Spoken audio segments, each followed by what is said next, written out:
Welcome students. In this class we will be going through the pelvis and its diameters. The pelvis by and large is composed of 4 bones, the sacrum, the coccyx and 2 innominate bones. These 2 bones in turn is the fusion of 3 bones, ilium, ischium and pubis. And there are 4 joints. One is the right and left sacroiliac joints, sacrococcygeal joints and pubic symphysis. So the pelvis is composed of 4 bones, sacrum, coccyx and 2 innominate bones. Each innominate bone is formed by the fusion of 3 bones, ilium, ischium and pubis, and there are 4 pelvic joints, namely the symphysis pubis, right and left sacroiliac joint and sacrococcygeal joint. Now, you have to learn the boundaries of the pelvic brim or inlet for practical purpose, which is asked in the pelvis. And broadly it is divided into false pelvis and true pelvis. False pelvis is above this pelvic brim and true pelvis is below the pelvic brim. Now, the boundaries of pelvic inlet or the pelvic brim from posterior to anterior, it is sacral promontory, ala of the sacrum, sacroiliac joint, iliopectineal line, iliopectineal eminence, superior border of the pubic rami, pubic tubercle and superior border of the pubic symphysis. So, this forms the pelvic inlet or the pelvic brim. Portion above this is false pelvis and below this is the true pelvis. True pelvis is again divided into the inlet, that is at the level of pelvic brim, the cavity at the level of ischial spine and pelvic outlet, which is the bony point is the ischial. Now the pelvic inlet, this is also known as superior straight. It is transversely oval in shape in gynecoid type of pelvis. It is narrowest in the anterior-posterior dimension and widest in the transverse diameter. This angle is 55 degree with the horizontal, because you know that it is not horizontal because of the oblique articulation of the pelvis with the femur bone. This angle is known as the angle of inclination. Radiographically, this angle can be measured by measuring the angle between the front of the L5 vertebrae and plane of inlet by subtracting from the 180 degree. This has the obstetric significance because if it is high, that means if it is more, the fetal presenting part of the fetus has to pass through long curve. So, there will be delay in the descent and difficult delivery may occur. But it favors the occipito-posterior position because its diameter is more. Now the axis of the pelvic inlet is an imaginary line drawn perpendicular to the plane of inlet in the midline. Plane of inlet at the midline. It is when extended anteriorly, it passes through the umbilicus and posteriorly it passes through the coccyx. It is in downwards and backward direction. Upon extension, this line passes through the umbilicus anteriorly and through the coccyx posteriorly. Now coming to the dimensions of the pelvic inlet or diameters. The anterior-posterior diameter is true conjugate or anatomical conjugate, which is 11 cm, and this is measured from the midpoint of the sacral promontory to the upper border of the pubic symphysis.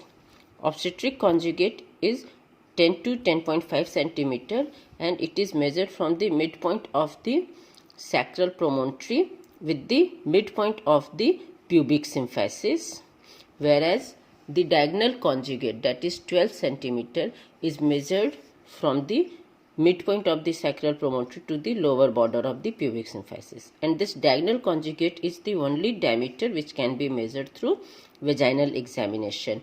And by subtracting 1, we get the true conjugate, and by subtracting 2 we get the obstetric conjugate. See, the transverse diameter of the pelvic inlet, which is 13 centimeter, and it is the distance between the farthest 2 points on the iliopectineal line. It is perpendicular to the obstetric conjugate. It is the largest diameter of the pelvic inlet and lies 4 cm anterior to the sacral promontory and 7 cm behind the pubic symphysis. Posterior sagittal diameter of the inlet is the distance between the sacral promontory and the point where the obstetric conjugate and transverse diameter intersect each other. This is the posterior sagittal diameter. Oblique diameter of the pelvic inlet. There are 2 oblique diameters, right and left, and each one is of 12 cm. The right oblique diameter passes from the right sacroiliac joint to the left iliopubic eminence and vice versa. Now the pelvic cavity. The pelvic cavity is almost round in shape and is bounded above by the pelvic brim and below by the plane of the least pelvic dimension at the level of the ischial tuberosity, anteriorly by the symphysis pubis and posteriorly by the sacrum. Mid pelvis. The mid pelvis is measured at the level of the ischial spine, also known as the mid plane or plane of the least pelvic dimension. This has the obstetric significance, that is, when the spines are prominent, the difficult delivery occurs. The plane of least pelvic dimension extends from the lower border of pubic symphysis to the tip of the ischial spines laterally and to the junction of the 4th and 5th sacral vertebrae posteriorly. So what are the importance of ischial spine? Internal rotation occurs at this level. It marks the beginning of the forward curve of the pelvic axis. Most cases of deep transverse arrest occurs at this level, and ischial spines present the zero station of the head and external os lies at this level. This is again important for practical.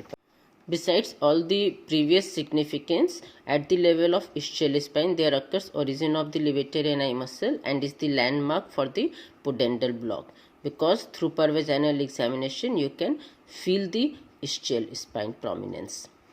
Diameters of the mid pelvis. Anteroposterior diameter extends from the junction of S4 and S5 vertebrae to the lower border of the pubic symphysis, and it is 11.5 to 12 centimeter. Transverse diameter or bispinous or interspinous at the level of ischial spine. It is the distance between the ischial spine and normally it is 10 centimeter. Pelvic outlet. It lies at the level of the ischial tuberosity. These are 2 tuberosities. Anatomical pelvic outlet, like inlet we had fixed bony prominences landmarks. Similarly in outlet also we have few bony points. It is rhombus shaped cavity bounded by anterior border of pubic symphysis, pubic arch, ischial tuberosity, sacrotuberous ligaments, sacrospinous ligaments and the tip of the coccyx. This forms the boundary of the outlet and plane of anatomical outlet. It passes along the boundaries of the anatomical outlet and consists of 2 triangular planes with a common base which is bituberous ligament. These are the tuberosities. This is the transverse diameter. This is pubic symphysis and behind coccyx. This is one triangle and this is the second triangle. Now, anteroposterior diameter, it extends from the lower border of the symphysis pubis to the tip of the coccyx and it measures 11.5 to 13.5 centimeter depending on the position of the coccyx. Transverse diameter or intertuberous diameter is 11 centimeter. It is measured between the inner borders of the ischial tuberosity. Posterior sagittal diameter is 7 centimeter. It extends from the tip of the sacrum to the center of the bituberous ligament or ischial tuberosities. Subpubic angle is the angle between the 2 descending pubic rami, and in normal female pelvis it is 90 to 100 degree. The waist space of Morris.